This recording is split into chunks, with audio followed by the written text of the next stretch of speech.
So last week, another goal for Elizabeth Turland. She's well on the way to surpassing a total for last season, but her initial contract at the club is expiring at the end in the summer. Is she someone the club should be looking to tie down now to a new contract and have those negotiations begun? Yeah, I believe they're underway, Asif. I believe the club putting together the plans and stuff to renew a few players as well. So, we're looking at obviously retaining the quality that we've helped to produce, as well as those players taking the opportunity. But I do believe that is underway. I think it's maybe hopefully before Christmas they'll engage in conversation and they'll see where they're at. So it is underway. She's been fantastic this season, as she has been since she's been here, Asif.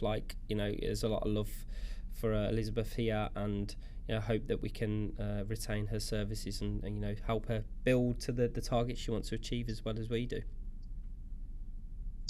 I'm not sure if you're aware, but if United avoid defeat on the weekend, the team will equal the club record for 10 matches unbeaten in all competitions.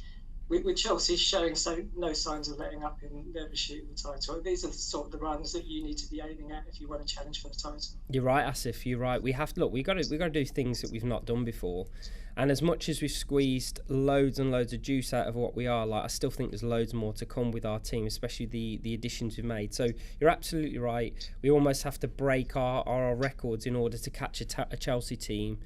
They're rampant. So. Even when they're not playing well as well, Asif, they still get those points, and I think we have to maintain that ourselves, as I'm sure the other teams are trying to do that too. But look, if we can do that, I didn't know that stat, and that'll be nice, but obviously we're trying to win the game first. So if we can do that, then it should be hopefully we can continue to knock our own records down, and that's what I'm here for. Cheers, Mark. Thank you, mate. Have a great day. Thanks, Asif. Rachel, please. Hi, Mark. Hello, just Rach. to ask you initially about your opponents, what you've made of them so far this season. Have you been impressed with what Natalia's done? I guess she's had now a pre-season under her belt. You understand a little bit more what she's trying to do. Yeah, for sure. And do you know what? You can see her style. I think Natalia, we played them pre-season, and you could already see exactly the change from last season, Rach, where she wasn't happy, you could tell, in games. She changed shape against us. I think it was when we played them at Villa Park, and I think she's kind of kept that shape all the way throughout since. So you can tell her identity's there. I think they're aggressive without the ball. They go player for player on press, and you've seen that in the biggest of stadiums against the other opponents at a high level as well. So I expect an aggressive team.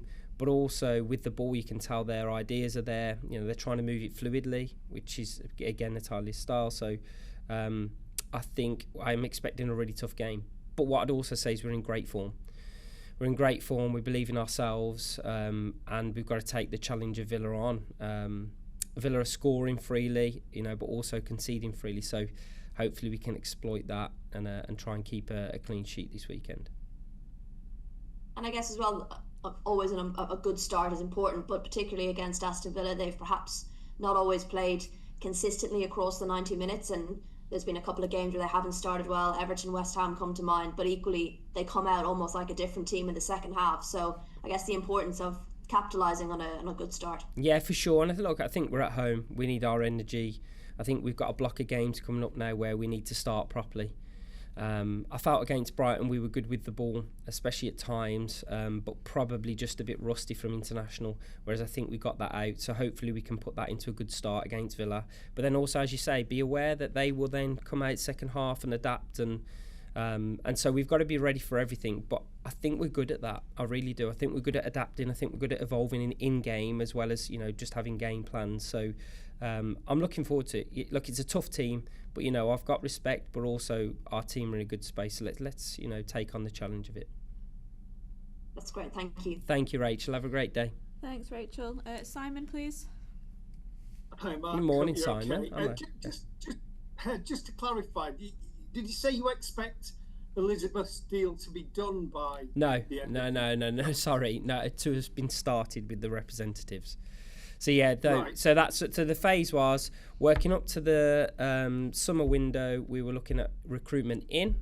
Then you look at, during this period here, recruitment in for the winter window, to which we've just welcomed another head of recruitment for us, Matthew Lee. So he's coming in to do that, and then during this period, Matt and the team above will be looking at the contracts we want to renew, and looking at a plan and structure for those. But no, I don't expect it to be done ASAP. The market is going crazy, Simon. So I think agencies and so on they'll come to a point hopefully where we agree, but they'll start soon enough. Thank you. And just in terms of that, you didn't make any kind of secret of the fact when the window closed, you felt that going into the second half of the season you needed more bodies. Although you've done so well so far, we're coming into another congested phase. I'm assuming your general view on your squad and what that looks like for the second half of the season has not changed, and you still hope to get more players in. Yeah, I mean, to clarify that, and again, just because it's words to be used, I don't just want bodies, I want quality. So no, and I know you didn't mean it like that, but just to clarify that as well, I think we need quality in the right areas. Like we need to specify. I always try to build a toolbox of qualities in my teams so that we can adapt and evolve, because look, it takes around 12 games for new teams to get used to how teams have adapted, evolved, and then they start to shut you down in the second part of the season when you play them a second time. So I don't want that. I want to be able to adapt and evolve and get the right players in. So yeah, I do absolutely, working hard to bring players in right now in terms of prep for going into the winter window. And solely because, Simon, because of the turnaround of games, I need to make sure I have the welfare of my players at key. And I love what our players are doing. I think they've been incredible, and I think they will be incredible up until the point of Christmas. And then they just want that extra support. That's it. Look, they won't want it, Simon, because they won't want the competition for places. But that's a reality. If you're going to go deeper into conversation with these competitions, then you've got to be prepared. So I will be looking for, and the club will be looking for, I've no doubt about that. We've already had these conversations to try and add in the winter window. Thank you. Thank you, mate. Thanks, Simon. Holly, please. How nice was it to welcome Hannah Blundell and Simi back at the weekend, obviously with the small squad you've got? Yeah, I mean, not only was it nice to welcome back, but warranted, and we need them back in. So I think it's always nice for a player when you celebrate the fact that they're coming back in, but also there's a want and a need for them, because every player wants to feel wanted and needed. So I'm really looking forward to what they can do. But we also have to balance the right games for them. I must stress that. They're only just coming back. They've got some cobwebs themselves that they need to get out. As with any player that's just come back, it'll be the same with Leah, same with Rach, just because they've not played as many games. But I think putting them in at the right moments and building their confidence will be key going into these big run of games we've got. And obviously, I know you'll be disappointed in the 2 goals you conceded against Brighton. What do you plan to do differently against Villa to ensure that doesn't happen? And we've obviously known they can score freely. Defend properly. That's as simple as it needs to be. We, we gave. And it's not a disrespect to Brighton, because obviously I have a lot of respect for Brighton and what they did. But I felt we gave them their goals. Like, we overplayed in moments where, we're just a bit rusty, and then we overcovered in situations and didn't. But we've identified and assessed that as a team. What I love about this team is when we did our match review, when we looked at the review against Brighton, I could have those honest conversations with the players, and they were absolutely like, yeah, we shouldn't do that. This is how we'll be better, and I love that about this team. So, we'll look going fixing that against a team that are free scoring as well. Villa are a really potent forward threat. So. We've got to try and control the game as much as possible. Thank you, and good luck for Saturday. Thank you, Holly. Have a great day. Thanks, Holly. Beatrice, please. Hi, Mark. Good morning, Beatrice. Your head-to-head record with Aston Villa is strong, winning 10 out of the 13 games. How do you ensure that the squad stays hungry and doesn't let past results breed complacency? Yeah, honestly, I don't think that they'll look back at that result. Like, I don't think every game, every time we play a new team, this league progresses so quickly that I think a team is new. They're very rarely the same team you played them last time, even in season.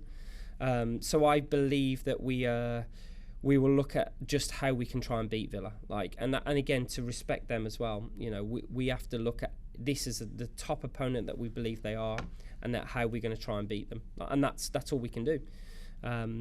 we're going to have moments. Villa are going to have moments, but I think hopefully with the quality we've created, we can take those moments. Thank you. Thank you. Have a great day. Thanks, Beatrice. Amy, please. Morning, Mark. Good morning, mate. Hope you're well. Yeah, you too. You mentioned a bit about the injuries there and you still needing to get players back in, get them sharp and things like that. How beneficial is it then to have this window now where you've got games quite frequently, even if it's only bringing someone off for 20 minutes in the Champions League or whatever it might be? It's the other side, isn't it, Amy, to having a lot of fixtures, is that there's loads of games, loads of players are going to be tired. Actually, there's a lot of opportunity for players to play as well. So it's really hard for a player to come and tell me they're tired if they're playing, because they want to play, and then when they're not playing, they'll tell me I should be playing. So I've no doubt the hardest part of football management is trying to keep players happy with minutes and making them feel wanted and loved, and it's really difficult because sometimes I've already planned ahead this block of games, Aim, as you can imagine, and I've planned about strategy, style, who fits where, and then you're going to you've got this one plan, and then you could come to Villa and you could have one injury, you could mix the team, you could have anything that happens, and all of a sudden your game plans are out the window. So I think it's really important to have the high quality games we're having too, because I think that also helps the players. To have Villa, PSG, Man City and Wolfsburg in these next 4 games, that's 4 great challenges. So no player can tell me I'm only playing against the teams that are lower. They're not. They're playing against really good teams. So I think that's the key, and I've got to try and strike that balance. And it's a new challenge for me this year, but one I'm really relishing in. And I think having honest conversations with them about what style suits them, where they fit, I think will be key going into this block. And you mentioned about planning ahead. When we looked at this sort of window last time, when you had the 2 Champions League games, we were talking about not too many subs, players that weren't really ready to play, that kind of thing. How much more prepared do you feel for this kind of block when you've got, almost like pretty much a full squad now? Yeah, for sure. I think that, Amy, I suppose, look, if I was to flip it to you as a manager, right, and you had that first block, you'd probably want to build consistency in your team, right? So that you have a block of understanding together, and then players come into that consistency and it makes them look good because everybody else around them knows what they're doing. Well, unfortunately, you're right, absolutely right. In the first phase, the first block of games, I didn't have those players coming in for longer than half an hour each, really, because they were coming back from injury. I think Simi was only available a day before the Chelsea game, so that's only 5 games now she's been available for, and there's been an international window between those as well. So the reality is, it's not just about not playing them, it's about making sure they're ready. Players want to play every minute, but if they're not ready, they can't admit that sometimes. But you've got to, as a manager, go, I think you'll be ready here, because I'm looking at your physical outputs, I'm looking at how you are in training, I'm looking at your persona, I'm assessing you all the time. And that's not a negative, that's just going, right, I think you'll be on a platform here. And I think that's the key for me, Amy, is like, if we're going to pick the right team, now we've got a team that should be ready to kind of almost start games as well, so I can mix it a little bit more. And I just want players to be ready. It's nothing about them individually, it's about them being able to show the best of themselves so they don't take a step backwards, because then you lose them, Amy. You haven't got their confidence in the next game, where actually if you build them right, then as much as they're frustrated, they'll thank you hopefully in the end.